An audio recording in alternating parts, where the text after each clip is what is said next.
can you define what purity culture is? And did you have a purity ring? I sure did. I had a purity ring and a purity bracelet.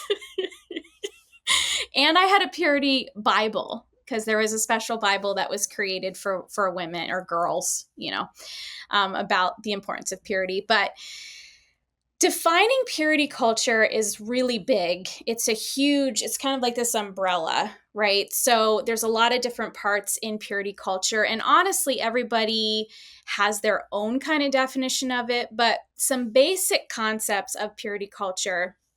So the Evangelical Christian Church, after the sexual revolution, kind of panicked a little bit. And they were like, listen, we've got AIDS going on. We've got all of this premarital sex. We have teen pregnancy. We're losing the traditional family, right? They felt that our culture was hypersexualized. Purity culture really focused on purity of mind, body, and spirit. So it wasn't just don't have sex.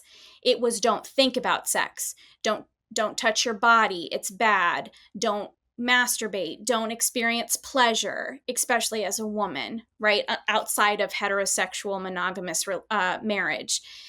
A big part of purity culture for women was we were the sexual gatekeepers. So basically, all of the responsibility of sexual purity and modesty of the community was put on women.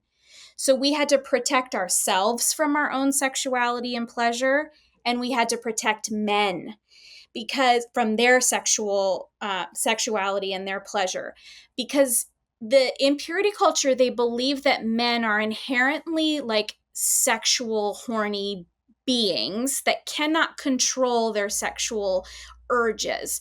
And so it's our job as women to make sure that they don't stumble. That's a big word in purity culture, right? On their journey with Christ. And so all of that responsibility was put on women. And that as a whole is just what purity culture is, at least to me. I know in our culture right now, purity culture is kind of a big thing that people are talking about, but it's so much more than just don't have sex before you get married. It's, be that traditional woman that is submissive and doesn't go to work and has lots of babies and, there's so many more levels to purity culture.